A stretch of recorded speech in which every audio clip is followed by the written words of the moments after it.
Morning students, कैसे हैं आप सब। उम्मीद करता हूं आप सब स्वस्थ होंगे, कुशल होंगे और कोरोना से अपने आप को बचाए हुए होंगे। तो आपको इस कोरोना काल में हम लोग पश्चिमी सिंहभूम के शिक्षकगण आप सबों के लिए आपके घर में रहते हुए आपको पढ़ाने के लिए हम लोग उपस्थित हुए हैं। तो जिसके तहत आज हम लोग अर्थशास्त्र विषय का क्लास 10वीं का पहला चैप्टर पढ़ने वाले हैं, जिसका नाम है विकास। तो विकास अर्थात डेवलपमेंट, इंग्लिश में इस विकास को डेवलपमेंट कहा जाता है। तो अब हम समझेंगे कि विकास है क्या। तो बहुत ही आसान शब्दों में समझेंगे जो कि आपसे संबंधित है। विकास कहने का क्या अर्थ है? प्रगति करना। बच्चों, आपको अपने लाइफ में बहुत सारी इच्छाएं होंगी, आपके लाइफ में बहुत सारी आवश्यकताएं होंगे। तो आप सोचते होंगे कि उसको कैसे पाएं। आप चाहते होंगे कि हम पहले से बेहतर हो जाएं, पहले से आगे बढ़ जाएं। कहने का मतलब आप अपने जीवन में क्या चाहते हैं? सुधार चाहते हैं। तो सुधार कर लेना यही विकास है। अपने जीवन को पहले से बेहतर कर लेना यही विकास है। ठीक है, समझ में आया? तो चलिए देखते हैं विकास किस लोगों के लिए क्या क्या हो सकता है। हाँ, तो बच्चों, हमने देखा कि विकास क्या है। अब हम देखेंगे कि विभिन्न व्यक्ति के लिए विकास का लक्ष्य भिन्न भिन्न होता है। ठीक है, क्योंकि समाज में विभिन्न तरह के लोग रहते हैं और विभिन्न तरह के लोगों के लिए विकास के लक्ष्य भिन्न भिन्न हैं। तो आइए देखते हैं किस तरह के लोगों के विकास के लक्ष्य कैसे हो सकते हैं। तो चलिए कुछ उदाहरण लेते हैं जो कि आपके पुस्तक में भी दिया गया है। तो चलिए उदाहरण लेते हैं। तो पहला उदाहरण है भूमिहीन ग्रामीण मजदूर। भूमिहीन ग्रामीण मजदूर क्या चाहेगा?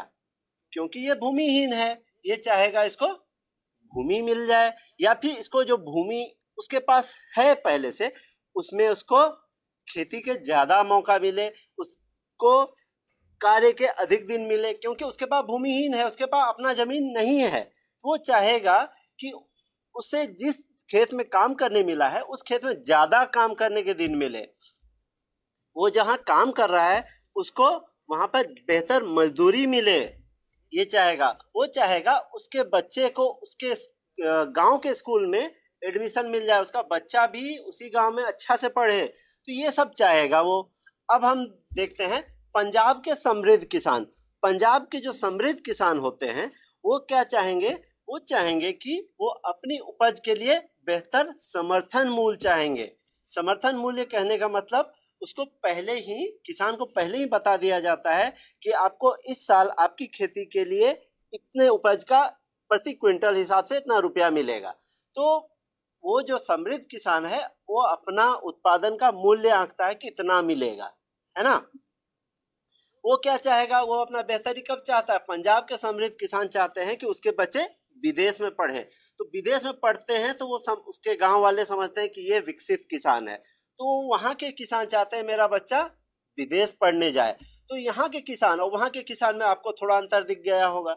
अब हम बात करते हैं वैसे किसान जो खेती के लिए वर्षा पर निर्भर हैं। तो वो क्या चाहेंगे?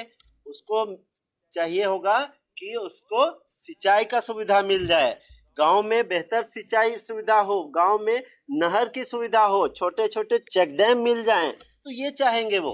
और इनसे वो चाहेंगे उनके कृषि का विकास हो, है ना।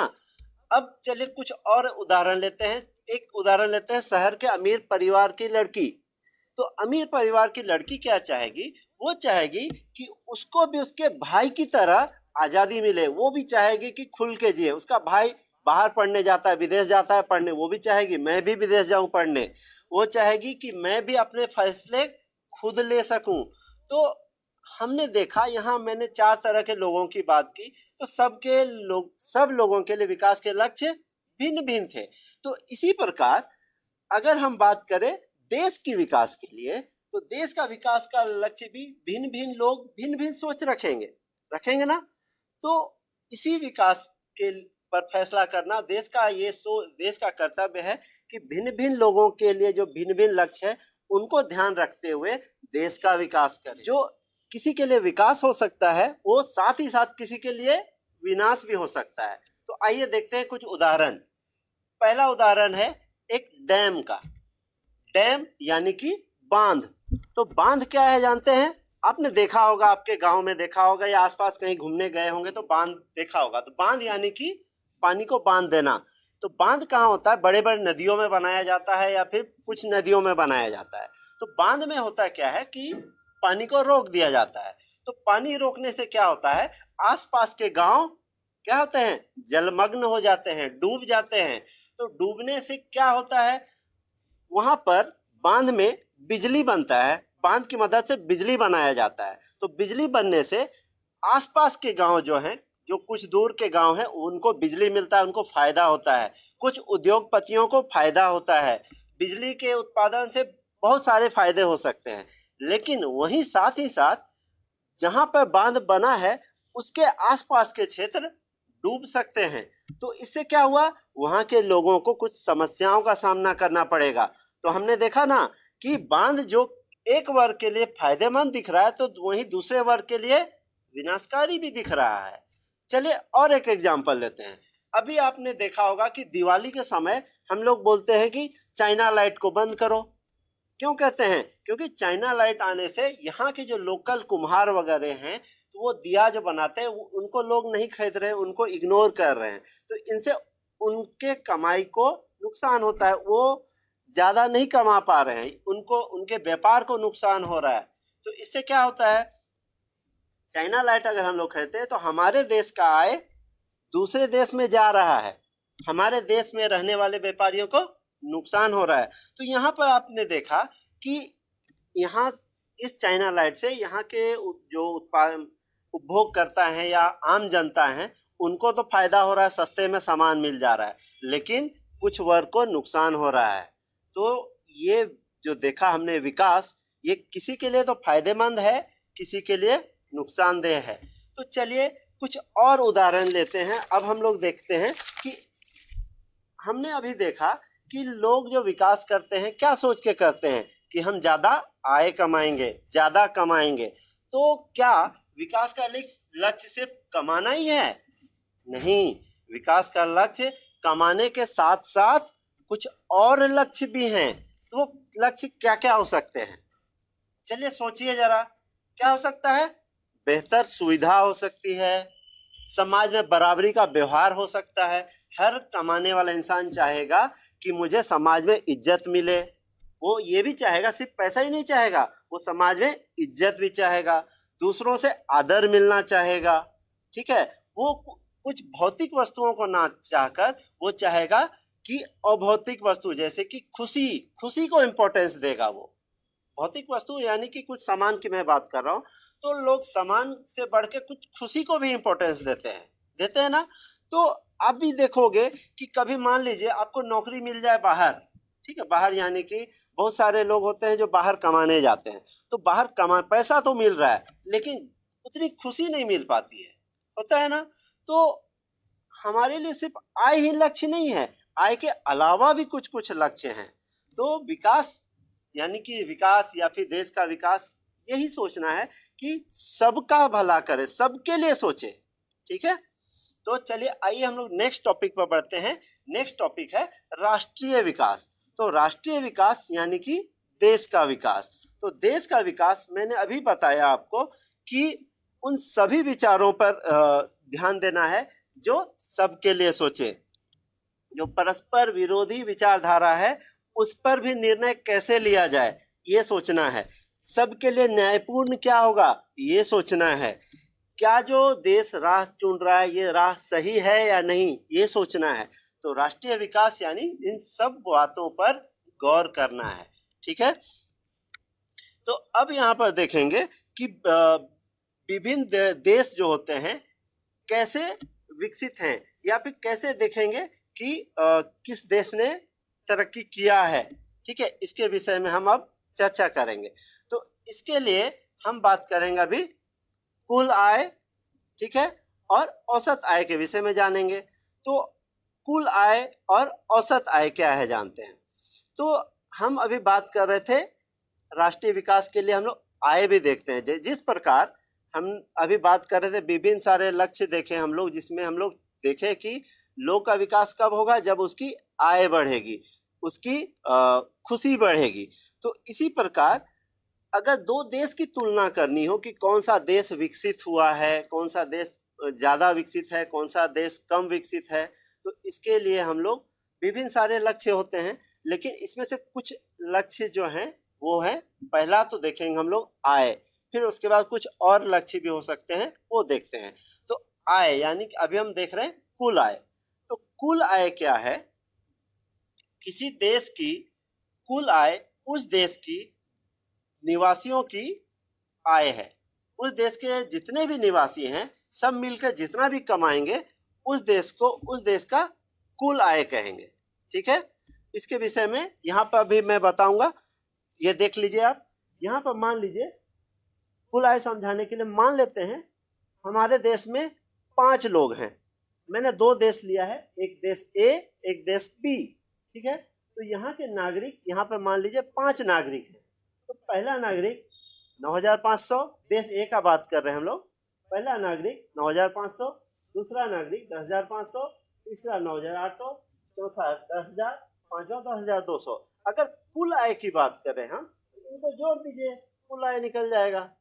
ठीक है, 1 2 3 4 5, इन सभी को जोड़ देंगे तो जो आता है वो है कुल आय। तो आपको कुल आय उम्मीद करता हूं समझ में आया होगा। देश के रहने वाले नागरिकों की आय को ही कुल आय कहते हैं।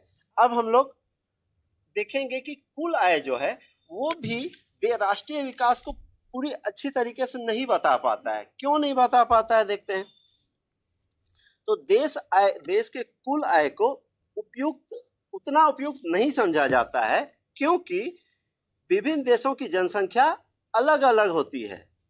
अतः कुल आय ज्ञात करने के लिए हमें औसत आय देखना होगा। तो यहाँ पर देख लीजिए विभिन्न देश, ये यहाँ का आप कुल आय देखिए, यहाँ का भी कुल आय और यहाँ का भी कुल आय, दोनों का कुल आय समान है। तो अभी आपको कौन सा देश बेहतर लग रहा है? अगर हम इसको नहीं देखें, इधर औसत आय को अगर नहीं देखें तो दोनों में से कौन सा देश बेहतर है?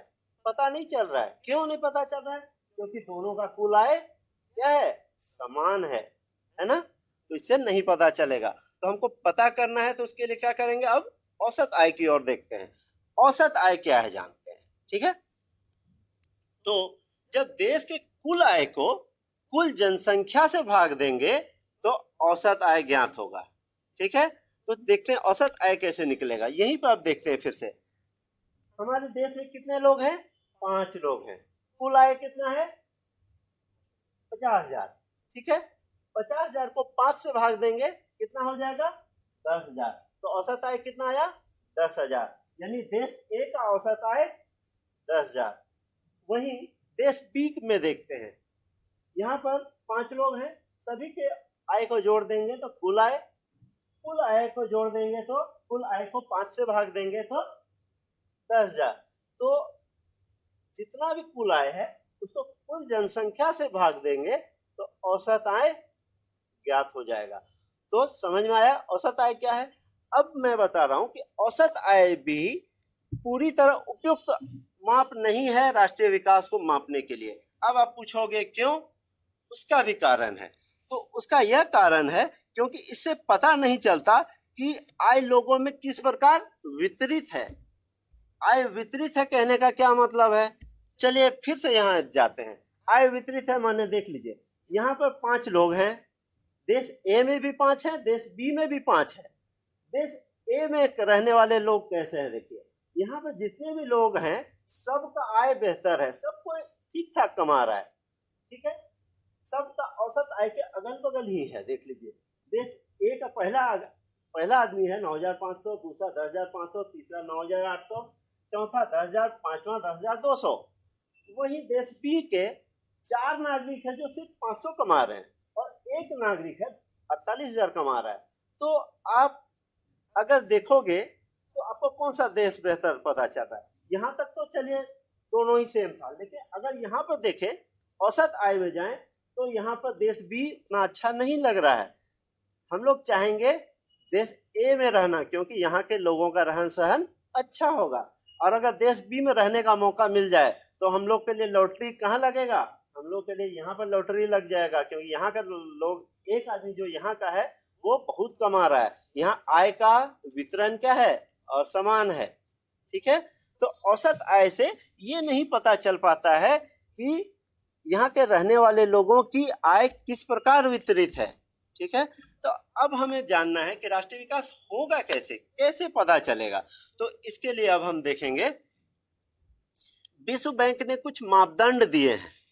ठीक है, विश्व बैंक जो कि संयुक्त राष्ट्र सुरक्षा परिषद, संयुक्त राष्ट्र परिषद से जुड़ा हुआ है, उसने एक माप दिया है जिससे हम लोग मापेंगे कि कौन देश कितना विकसित है, एक देश दूसरे देश से कैसे बेहतर है। ये जानने के लिए विश्व बैंक ने जो मापदंड दिया है उसको देखते हैं। तो विश्व बैंक ने अपने अनुसार 3 तरह के देश लिए हैं, विकसित देश, निम्न आय वाला देश और मध्य आय वाला देश। तो विकसित देश किसे कहेंगे? विकसित देश जिसका 12,236 यूएस डॉलर प्रति वर्ष या उससे अधिक, कितना, 12,236 प्रति वर्ष या उससे अधिक डॉलर में, यूएस डॉलर है ये। ठीक है, ये डॉलर का चिन्ह है। तो इससे अधिक जिसका रहेगा वो विकसित देश होगा। ठीक है, तो इस प्रकार के कौन कौन से देश हैं? कुछ देश के नाम मैंने लिखे हैं, अमेरिका, कनाडा, फ्रांस और भी बहुत सारे देश आप देख सकते हो, सर्च कर सकते हो, है ना। तो अब दूसरा देखते हैं, निम्न आय वाला देश। निम्न आय वाला देश किसे कहेंगे?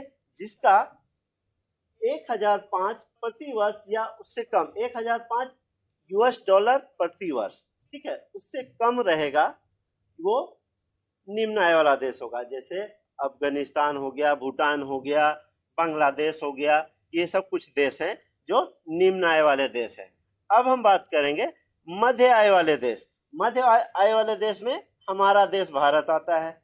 यहाँ की औसत आय अगर देखें या प्रति व्यक्ति आय देखें तो 1,046 से 4,125 यूएस डॉलर के बीच रहेगा। ठीक है, तो इसमें हमारा देश भारत आता है। ठीक है, तो हमने विश्व बैंक के आधार पर 3 तरह के देश देखे जो इसकी कौन देश कितना विकसित है ये बताता है। ठीक है, अब हम आगे देखेंगे कि सिर्फ ये तो हमने अभी देखा सिर्फ आय के आधार पर। मैंने आपको बताया था कुछ देर पहले कि सिर्फ आय ही, ये नहीं, आय से ही नहीं मापते हैं कि कौन देश विकसित है या कौन देश विकसित नहीं है। इसके आय के अलावा भी कुछ अन्य मापदंड हैं, वो क्या क्या हो सकते हैं। तो आपकी पुस्तक में कुछ उदाहरण दिए गए हैं। वो उदाहरण है हरियाणा राज्य का, केरल राज्य का और बिहार राज्य का। वहां पर आप देखेंगे कि हरियाणा का प्रति व्यक्ति आय केरल से बेहतर है और बिहार से भी बेहतर है। तो इसमें देखने में लगेगा आपको कि हरियाणा केरल और बिहार से बेहतर है। निश्चित ही बिहार से बेहतर है, लेकिन केरल से बेहतर नहीं है। अब कैसे नहीं है, आइए देखते हैं। तो यहाँ पर मैं बात करूंगा हरियाणा का, केरल का और बिहार का। तो यहाँ पर उसका बात करेंगे सबसे पहले शिशु मृत्यु दर। ठीक है, तो हरियाणा का शिशु मृत्यु दर 2015-16 के अनुसार, यहाँ पे एक मानचित्र, आपको एक चार्ट दिखाई देगा। यहाँ पे देखिए, आपको शिशु मृत्यु दर, हरियाणा का शिशु मृत्यु दर है 36 2015-16 के अनुसार। केरल का मृत्यु दर है 12, बिहार का मृत्यु दर है 42। तो यहाँ क्या लग रहा है, कौन सा राज्य बेहतर है? यहाँ पे ज्यादा बेहतर कौन होगा? केरल होगा। क्यों? क्योंकि यहाँ शिशु मृत्यु दर कम है। शिशु मृत्यु दर कम है यानी वहाँ की स्वास्थ्य स्थिति ठीक है। ठीक है, तब तो कम लोग मरे हैं। अगर स्वास्थ्य स्थिति सही नहीं रहता तो ज्यादा लोग मरते। यहाँ पर कम बच्चे मर रहे हैं, कहने का मतलब क्या है कि यहाँ की स्वास्थ्य स्थिति बेहतर है। तो शिशु मृत्यु दर क्या होता है मैं बता दूं। शिशु मृत्यु दर किसी वर्ष में पैदा हुए 1,000 जीवित बच्चों में से 1 वर्ष की आयु से पहले मर जाने वाले बच्चों का अनुपात है। ठीक है, किसी वर्ष में पैदा हुए 1,000 जीवित बच्चों में से 1 वर्ष की आयु से पहले मर जाने वाले बच्चों का अनुपात। ठीक है, तो हमने शिशु मृत्यु दर देखा। अब देखेंगे साक्षरता दर। साक्षरता दर देखिए, हरियाणा का साक्षरता दर 2011 के अनुसार क्योंकि सबसे लास्ट जो अभी साक्षरता दर गिना गया था, जनगणना में गिना गया था, तो लास्ट जनगणना कब हुई है? 2011 में। तो 2011 के जनगणना में हरियाणा का साक्षरता दर कितना था? 82%, केरल का 94%, बिहार का 62%। यहाँ पर कौन बेहतर लग रहा है? कौन बेहतर लग रहा है? क्योंकि यहाँ पर भी केरल बेहतर लग रहा है। क्यों? क्योंकि यहाँ का साक्षरता दर सबसे अधिक है। साक्षरता दर अधिक है कहने का मतलब यहाँ पढ़ने वाले बच्चे ज्यादा हैं, यहाँ पढ़ने वाले लोग ज्यादा हैं, यहाँ पर पढ़ाई की ओर ध्यान देने वाले लोग ज्यादा हैं। तो ये सब क्या बता रहा है कि केरल दूसरे राज्यों से बेहतर है। ठीक है। वहीं अब बात करेंगे निवल उपस्थिति अनुपात। निवल उपस्थिति अनुपात क्या है? निवल उपस्थिति अनुपात होता है 14 या 15 वर्ष की आयु के स्कूल जाने वाले बच्चों का उस आयु वर्ग के कुल बच्चों के साथ प्रतिशत। ठीक है। तो 2013-14 के अनुसार हरियाणा का निवल उपस्थिति अनुपात 61 है, केरल का 83 है और बिहार का 43 है। कहने का मतलब यह है कि स्कूल जाने वाले बच्चे भी केरल में ही सबसे ज्यादा हैं, बिहार में सिर्फ 43 है और हरियाणा में 61 है। तो हमने यहाँ पर देखा हरियाणा का औसत आय सबसे बेहतर था, लेकिन अन्य मापदंडों में वो केरल से पीछे है। ऐसा क्यों होता है? ऐसा होता है सरकार वहाँ के सरकार किसी चीज में ज्यादा ध्यान देती है, तो हरियाणा का सरकार इन सब पे उतना ध्यान नहीं देती है जितना कि केरल देता है, इसलिए केरल हरियाणा से बेहतर है। ठीक है। तो सिर्फ आय ही यहीं पर नहीं है देखा, मैंने यहाँ पर बताया कि सिर्फ आय ही नहीं, आय के अलावा अन्य मापदंड भी जरूरी है। तो आपने देखा कि केरल हरियाणा से बेहतर हुआ। कैसे? क्योंकि यहाँ पर अन्य मापदंड हरियाणा से बेहतर हैं। है? देखा, समझ में आया आपको? अब हम लोग बात करेंगे कि सिर्फ आय हमने देखा कि आय मैंने देखा, फिर अभी देखा कि साक्षरता दर देखा, शिशु मृत्यु दर देखा, निवल उपस्थिति अनुपात देखा। इसी से संबंधित राष्ट्रीय विकास को मापने के लिए आजकल मानव विकास सूचकांक पर ध्यान दिया जा रहा है। अब ये मानव विकास सूचकांक क्या है? मानव विकास सूचकांक एक सूचकांक है जो यूएनडीपी द्वारा जारी किया जाता है। अब यूएनडीपी क्या है, मानव विकास सूचकांक क्या है, इस पर थोड़ा सा चर्चा करते हैं। तो मानव विकास सूचकांक क्या है देखते हैं पहले। यह शिक्षा, स्वास्थ्य, स्थिति और आय के आधार पर किया जाने वाला यूएनडीपी का सूचकांक है, जो कि 0.00 से 1.00 के बीच होता है। ठीक है। यहाँ पर आपके पुस्तक में एक चार्ट दिया गया है, उसमें देखिए भारत का स्थान 188 देशों में 131वां है। ठीक है। यानी जो भारत है मध्यम मानव विकास वाला देश है। ठीक है।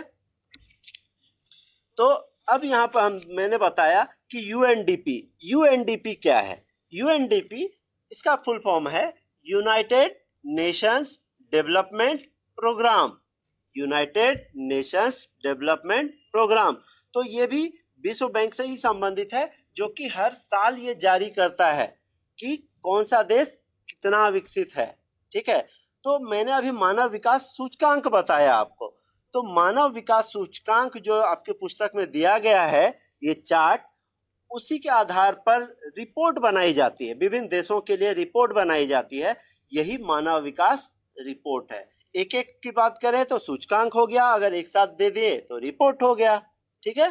तो मानव विकास रिपोर्ट हमने देख लिया। अब हम हमारे शरीर में कितना विकसित हुए हैं, हमारे शरीर का विकास कैसे हुआ है, इसके विषय में भी कुछ आपके पुस्तक में दिया गया है, उस पर थोड़ा चर्चा करते हैं। जो कि दिया गया है शरीर द्रव्यमान सूचकांक। शरीर द्रव्यमान सूचकांक क्या है, ये एक उदाहरण के तौर पर दिया गया है, तो मैं थोड़ा बता दूं। शरीर द्रव्यमान सूचकांक यह बताता है कि किसी के शरीर का भार उसकी लंबाई के अनुपात में ठीक है या नहीं है। तो इसमें क्या निकाला जाता है, शरीर द्रव्यमान सूचकांक निकालने के लिए पहले हमारे शरीर का भार निकाला जाता है। ठीक है। वो केजी में होगा। वहीं अब हम लोग अपना ऊंचाई निकालेंगे। ऊंचाई सबसे पहले सेंटीमीटर में निकालेंगे, फिर उसके बाद मीटर में उसको बदलेंगे। ठीक है, मैं इसको यहाँ पे आपको ब्लैक बोर्ड में दिखाना चाहूँगा। तो मैंने यहाँ पे आपको सूत्र बताया है शरीर द्रव्यमान सूचकांक, यानी इसको बॉडी मास इंडेक्स कहा जाता है, शॉर्ट फॉर्म में BMI। ठीक है, इसका फॉर्मूला है भार बट्टा ऊंचाई गुना ऊंचाई, ये मीटर में है। ठीक है, आपके पुस्तक में सेंटीमीटर में दिया है, मैंने मीटर में लिखा है ताकि आपको सुविधा हो। ठीक है, तो चलिए देखते हैं कैसे निकलेगा। मान लेते हैं मैं अपना बॉडी मास इंडेक्स निकाल रहा हूँ, मेरे शरीर का बॉडी मास इंडेक्स कितना है निकालते हैं। मेरा वजन है 60 kg। ठीक है, लंबाई है 164 सेंटीमीटर। इसको मैं मीटर में अगर चेंज करता हूँ तो 1.64 मीटर होगा, 1.64 मीटर। ठीक है, तो BMI अगर निकालेंगे बॉडी मास इंडेक्स, तो अगर 60 को 1.64 गुना 1.64, क्यों? क्योंकि मैंने यहाँ बताया ऊंचाई गुना ऊंचाई, तो ऊंचाई गुना ऊंचाई, इसको गुना करेंगे और 60 को इनके गुणनफल से गुना करते हैं तो 22.30 आता है। ठीक है, तो 22.30 ये कहाँ आता है, चलिए अब यहाँ देखते हैं। तो भार और लंबाई का अनुपात यानी बॉडी मास इंडेक्स, इसका वर्गीकरण किया गया है इस प्रकार से। अगर मैंने अभी आपको बताया 22.30 मेरे शरीर का BMI है, तो मैं किस वर्ग में आऊँगा देखते हैं। ठीक है, 22.30 यानी कि 18.5 से 24.9 के बीच में, यानी कि सामान्य भार। ठीक है, और किसी को अगर निकालना हो तो इस प्रकार से उनका वर्गीकरण किया गया है। 18.5 से कम वाले कम भार में आएंगे, 18.5 से 24.9 सामान्य भार, 25.0 से 29.99 अधिक भार, 30.0 से 34.9 श्रेणी 1 का मोटा आदमी। ठीक है, 35.0 से 39.9 श्रेणी 2 का मोटा आदमी, और 40 से अधिक वाले श्रेणी 3 के मोटा आदमी। ठीक है, तो इस प्रकार से वर्गीकरण किया गया है शरीर द्रव्यमान सूचकांक का, यानी बॉडी मास इंडेक्स का। ठीक है, तो ये था इस टॉपिक में। अब हम देखेंगे विकास की धारणीयता। तो विकास की धारणीयता क्या है? धारणीयता अर्थात धारण करना। तो धारण करना क्या है? धारण करना अर्थात उसको बनाए रखना। कहने का मतलब यह है कि धारणीयता यानी कि जो हमने विकास किया है, ठीक है, उसको लंबे समय तक बनाए रखना। आपने देखा होगा कि बहुत आपके घर को आपने बदल दिया होगा। पहले आप झोपड़ी में रहते होंगे, आजकल पक्के मकान में रह रहे हैं। तो ये जो आप पक्के मकान में बनाया, वो पक्का मकान लंबे समय तक बना रहे, आपके साथ साथ आपके आने वाले बच्चे भी उस घर में रहे, ये भी एक धारणीयता है। तो धारणीयता कहने का मतलब आपने जो विकास किया है उसको लंबे समय तक बनाए रखना, आपके आने वाले जनरेशन के लिए भी बचाए रखना, ये धारणीयता है। तो ये सिर्फ घर तक ही सीमित नहीं है, हर क्षेत्र में धारणीयता है। जैसे कि आपके पुस्तक में दिया गया पेट्रोलियम संसाधन। पेट्रोलियम संसाधन यानी कि पेट्रोलियम, आजकल आप लोग के हर किसी का घर में बाइक होगा, ज्यादातर लोगों के घर में बाइक होगा, गाड़ी होगा ही, है ना। तो इसमें ज्यादातर हम लोग पेट्रोल यूज करते हैं, लेकिन पेट्रोल धीरे धीरे अगर हर कोई यूज करते जाए तो धीरे धीरे क्या होगा, ये खत्म होने का कगार पे पहुंच जाएगा। क्यों खत्म होने का कगार पे पहुंचेगा? क्योंकि ये अनवीकरणीय संसाधन है। ठीक है, तो अनवीकरणीय संसाधन क्या है और नवीकरणीय संसाधन क्या है, मैं ये भी बता दूं। तो पहले ये जान लेते हैं कि धारणीयता क्या है। तो धारणीयता क्या है? ये जब हम संसाधन को दोहन करने के बजाय उसका विवेकपूर्ण इस्तेमाल करने लगते हैं तो ही धारणीयता बनी रहती है। इसे सतत पोषणीय विकास भी कहते हैं। सतत पोषणीय विकास माने आने वाले समय के लिए भी पोषण को बनाए रखना या विकास के स्तर को बनाए रखना। जैसे अमेरिका वगैरह, अमेरिका जैसा देश सब क्या है, वो क्या चाहेगा, वो समृद्ध देश है, अपना समृद्धि के स्तर को बनाए रखना चाहेगा। वो कभी नहीं चाहेगा कि वो फिर से गरीब देश बन जाए, चाहेगा कभी? आप कभी अपने आप को विकसित कर लोगे, चाहोगे क्या फिर से गरीब हो जाऊं? नहीं चाहोगे ना। तो धारणीयता बनाए रखना है, ठीक है। तो धारणीयता, जो विकास का धारणीयता है, वो क्या है? पर्यावरण में जो हम लोगों ने पर्यावरण का दोहन किया है, वो दोहन ज्यादा ना करते हुए भविष्य के लिए भी सोचते हुए विकास करना ही सतत पोषणीय विकास है, ठीक है। भविष्य को देखते हुए विकास करना, ठीक है। तो अभी मैंने बताया कि हम लोगों को नवीकरणीय संसाधनों के उपयोग पर जोर देना चाहिए। अब अभी थोड़ा देर पहले मैंने ये भी बताया कि नवीकरणीय संसाधन बताऊंगा, तो नवीकरणीय संसाधन क्या है पहले देखते हैं। नवीकरणीय संसाधन वैसा संसाधन जिसको फिर से नवीनीकृत किया जा सकता है, मतलब फिर से उत्पन्न किया जा सकता है। जैसे एक एग्जांपल लेते हैं, सौर ऊर्जा। हर दिन सूरज उगता है, देखते हो ना, सूरज उगता है, उसका रोशनी को हम लोग क्या करते हैं? जमा करके रखते हैं। और आपने देखा होगा आपके गांव में सोलर प्लेट लगा होगा बहुत सारे जगह। उस सोलर प्लेट से क्या करते हैं हम लोग? बिजली उत्पन्न करते हैं ना। तो ये जो है सौर ऊर्जा, ये नवीकरणीय संसाधन है, ठीक है। पानी भी नवीकरणीय संसाधन है, लेकिन पानी नवीनीकृत तो होता है, लेकिन हम लोग क्या है, जनसंख्या ज्यादा होने के कारण उसका नवीकरण होने की तुलना में उससे ज्यादा उपयोग करते हैं, इसलिए पानी खत्म हो रहा है। लेकिन देखा जाए तो पानी भी नवीकरणीय संसाधन ही है, ठीक है। अब हम बात करेंगे अनवीकरणीय संसाधन। अनवीकरणीय संसाधन जो एक बार प्रयोग के बाद खत्म हो जाता है, जैसे कि अभी थोड़ी देर पहले मैंने बात किया था पेट्रोलियम के विषय में। तो पेट्रोलियम क्या है? ज्यादा उपयोग होने के बाद वो खत्म हो जाता है, जल जाता है, और उसको बनने में हजारों लाखों अरबों साल लगते हैं, ठीक है। तो इसके बनने में इतना समय लगता है, तो ये पुनः नवीनीकृत नहीं हो पाता है। इसलिए हमको ऐसे संसाधनों के उपयोग पर ध्यान देना चाहिए जो नवीनीकृत हो, नवीनीकरण किया जा सके जिसका, है ना। तो यही है विकास। तो इस चैप्टर में हमने विकास के विषय में जाना, राष्ट्रीय विकास के विषय में जाना, कुल आय के विषय में जाना, औसत आय के विषय में जाना, और हमने ये भी जाना कि बीएमआई क्या है, बॉडी मास इंडेक्स क्या है, और हमें कैसे विकास को बनाए रखना है। तो ये था इस टॉपिक के विषय में, विकास चैप्टर के विषय में पूरी जानकारी। अगर आपको पसंद आता है तो जरूर वीडियो को बार बार देखें, ठीक है। और तब तक के लिए धन्यवाद।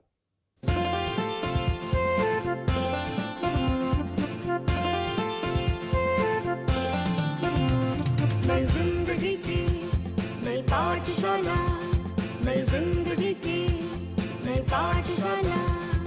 जीने का तरीका सबका अब है बदलने वाला, जीने का तरीका सबका अब है बदलने वाला। नई जिंदगी की नई पाठशाला, नई जिंदगी की नई पाठशाला।